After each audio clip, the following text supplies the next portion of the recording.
This happened. Markets were caught off guard. The Warsh Factor suddenly became the buzzword on every trader's lips, a whisper that turned into a loud chant echoing through the corridors of Wall Street and beyond. Kevin Warsh, once a name buried in the annals of Federal Reserve history, was suddenly at the center of an economic thriller. The plot twist? The influence of a man likened to monetary giants like Paul Volcker, now in a modern setting, where U.S. national debt cast a long shadow over monetary policy decisions. The story of the Warsh Factor intertwines with broader concerns over America's financial health. With the U.S. national debt ballooning, the leverage that policies once carried seems diminished. The Fed, once the great puppeteer of financial markets, finds its strings tangled in the weight of its own past decisions. The complexity of navigating this intricate dance between fiscal responsibility and economic growth is immense. Kevin Warsh's influence is not merely academic. His potential nomination has resurfaced Volcker-era echoes, but we're no longer in the 1980s. Today, the stakes are higher. With debt soaring, the economy sits on a precarious ledge. One wrong move, one overly hawkish policy decision, and the house of cards could come tumbling down. Yet the Warsh persona symbolizes a potential turn towards firmer monetary policy, challenging the status quo of continuous easing. This introduction sets the scene for a volatile market environment, where nothing is as it seems,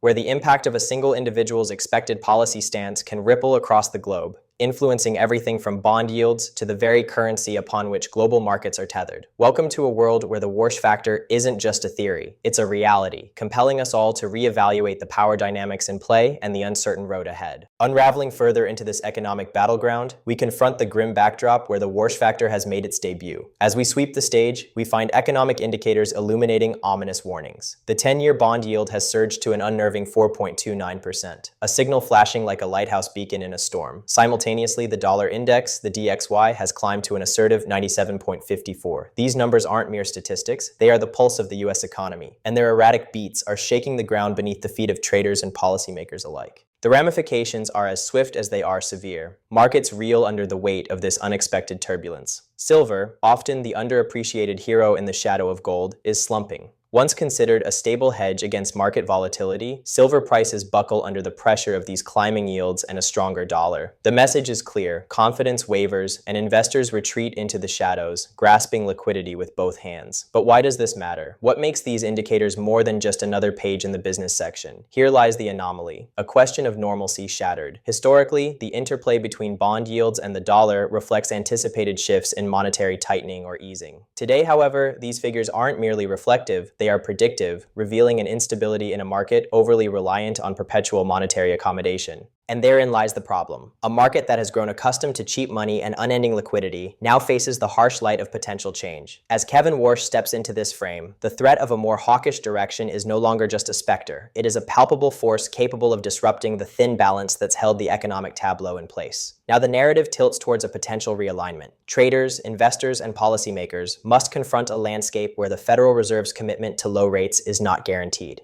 Traditional safe havens, like silver, feel the pinch as the dollar flexes its newfound strength, having been starved of significant appreciation amidst years of dovish policy. The U.S. national debt looms like a gathering storm, its rising trajectory unchecked, adding fuel to the need for sustained low rates. But with the pressures building from these economic indicators, the Fed's capacity to maintain status quo policies is severely strained. We find ourselves in a cycle of reaction and counter-reaction, where each uptick of the yield or nudge of the DXY becomes a harbinger of systemic stress. Thus, the stage is set for a dramatic tightening of the fiscal noose. The Warsh Factor doesn't merely disrupt, it restructures the landscape of expectation. Investors are left pondering the viability of their positions. How will they respond?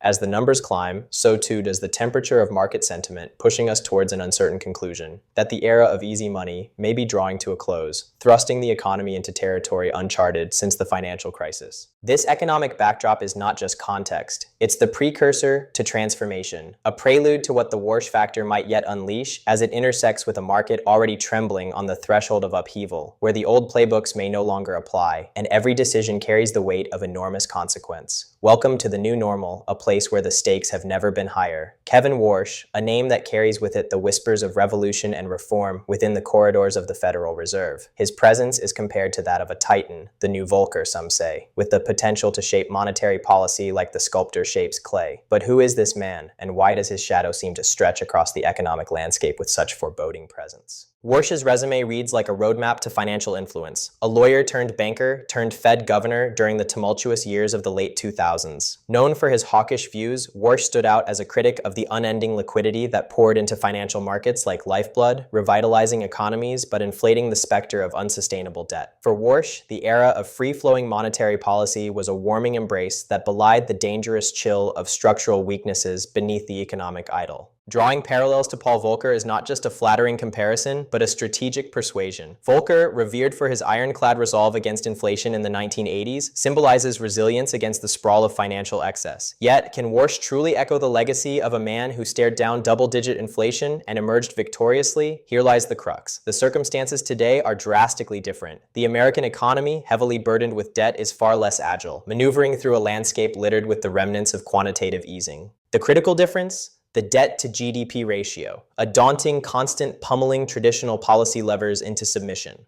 The fiscal flexibility enjoyed by Volcker is now a phantom, eluding Warsh and his potential policy machinations, his hawkish aspirations tethered to the reality of this monumental fiscal yoke. The very thought stirs anxiety among those invested in the economic status quo, who view any deviation from dovishness as courting catastrophe. The limitations of Warsh's potential reign are starkly illuminated by this relentless financial albatross, hanging ever present over even the boldest monetary ambitions. The national debt presents a double-edged sword, a necessity for low interest rates to maintain fiscal health, yet simultaneously a throttle on aggressive anti-inflation measures, a paradox that Warsh must negotiate, possibly redefining binds that have hindered decisive action for far too long. In Warsh, traders see both a threat and a promise, a rupture with the continuity of easy money and the invocation of fiscal responsibility long deferred. As he readies himself to step into this narrative, his every move will be dissected, debated, and more pertinently, dreaded by those whose portfolios have thrived under the dominance of dovish doctrines. The Warsh persona, therefore, is not just about policy preferences or a return to hawkish roots. It's about preparing the market for a seismic shift in expectations, one where the laughter of bulls turns to the muted caution of grounded realism, where every flicker of policy dialogue might signal a recalibration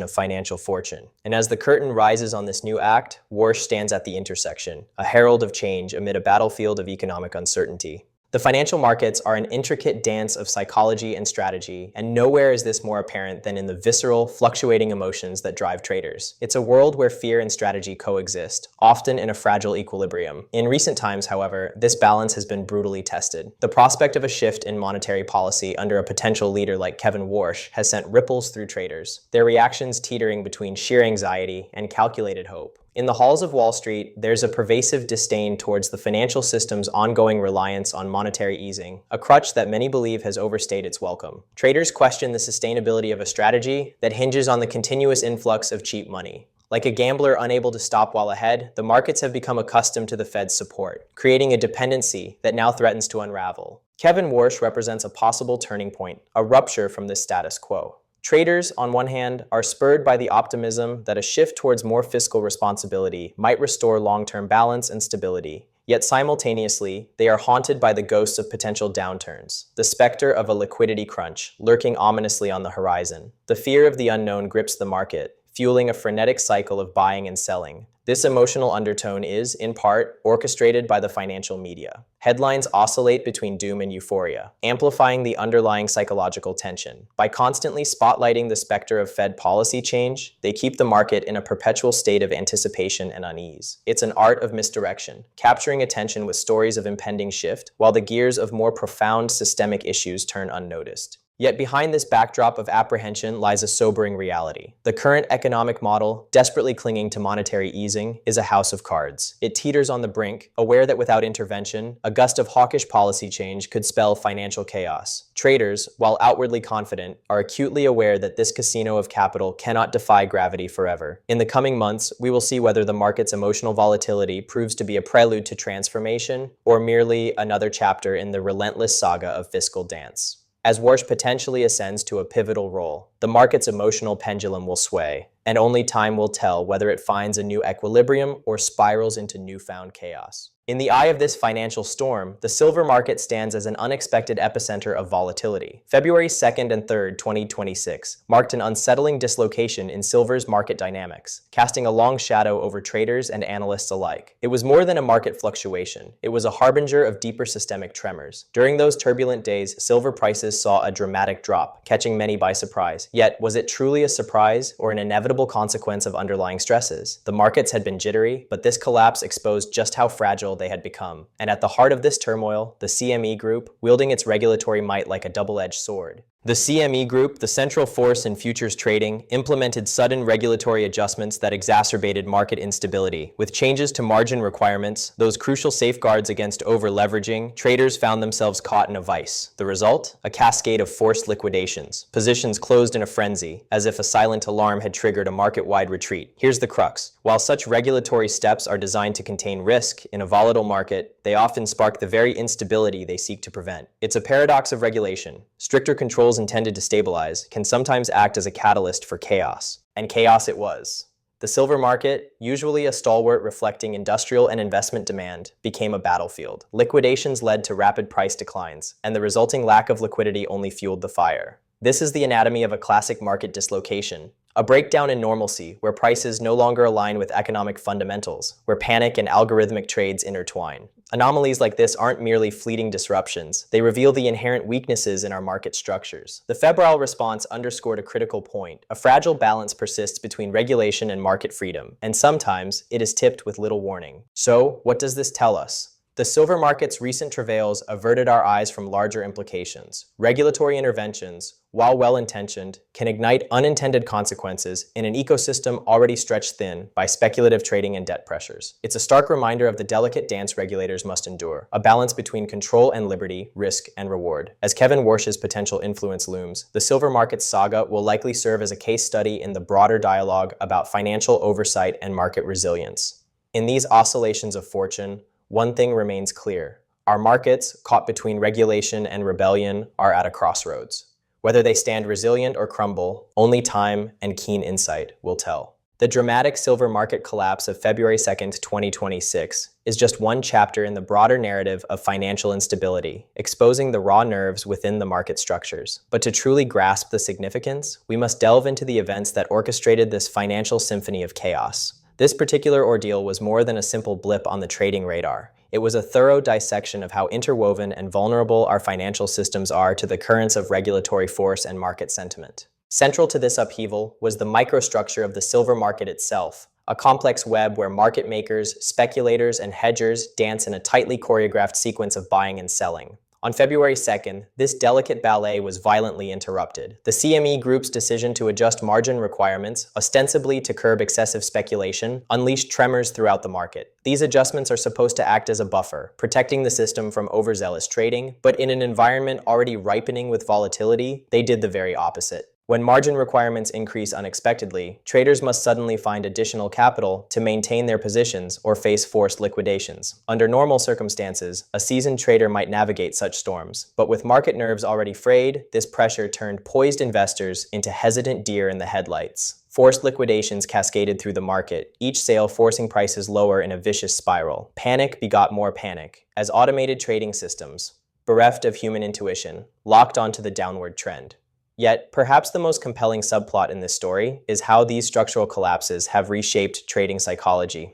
It's not just about numbers and charts, it's a saga of confidence. Confidence, once shaken, is achingly difficult to restore. And in the wake of February's tremors, traders found themselves trapped in a loop of trepidation and skepticism toward regulatory mechanisms that promise stability yet deliver tumult. Moreover, this episode highlights an important dichotomy: paper versus physical markets, a tale of two cities, if you will. While paper trades flashed with volatility, the physical demand for silver, especially from burgeoning markets in Asia, painted a contrasting picture. There, the appetite for the tangible metal suggested a reality divorced from the paper turbulence, where real-world utility and scarcity dictate value, not fleeting market hysteria. Silver's narrative doesn't end here. As we untangle these events, one truth remains. The mechanics of forced liquidations and margin adjustments aren't mere financial jargon. They represent the pulse of our markets, reflecting the interplay of risk, regulation, and resilience. It's a reminder of how, in the shadows of market movement, the structural integrity of our financial systems often rests on a knife edge.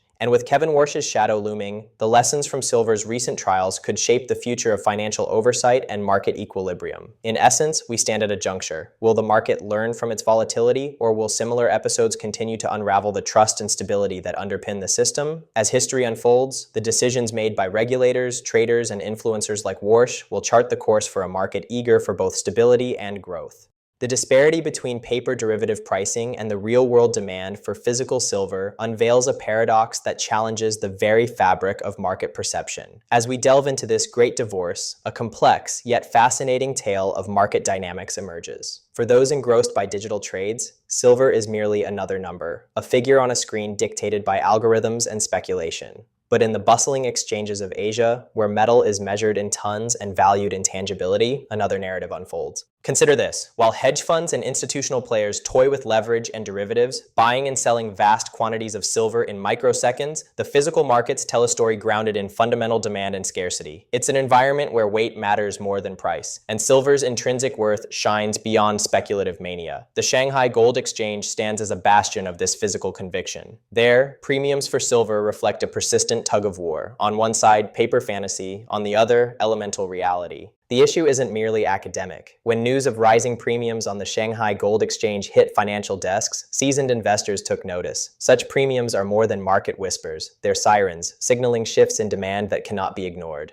Why such disparity? It's simple, yet profound. While Western financial hubs grappled with volatility, Eastern buyers were willing to pay a premium for certainty, the assurance of having silver stockpiled and secured. This bifurcation, the split between tangible and intangible markets, reveals deeper undercurrents influencing global commerce. In China and across Asia, the demand for physical silver roots itself in industrial needs, be it for electronics, solar panels, or investment security. Yet, back in the land of algorithms and hedge fund equations, silver remains a number to be manipulated and a price to be hedged against volatility. What does this mean for the world at large? It's a clarion call for traders and policymakers alike to heed the indomitable forces of supply and demand that defy paper projections. The Great Divorce is a wake-up call. Divergence between paper and physical markets can wreak havoc, upending expectations and transforming landscapes overnight. The implications are vast. In a world increasingly driven by digitization, there's an undying truth. Markets still remember the touch of the tangible. As algo traders tune their models, perhaps they, alongside central banks and global watchdogs, should remember that behind every contract and every trade lies an essential need for the physical. In this battle between perception and reality, one thing is clear. The silver market isn't just about currency hedging or financial risks. It's a testament to human need, bound to fluctuate, yet forever anchored in the Earth's crust.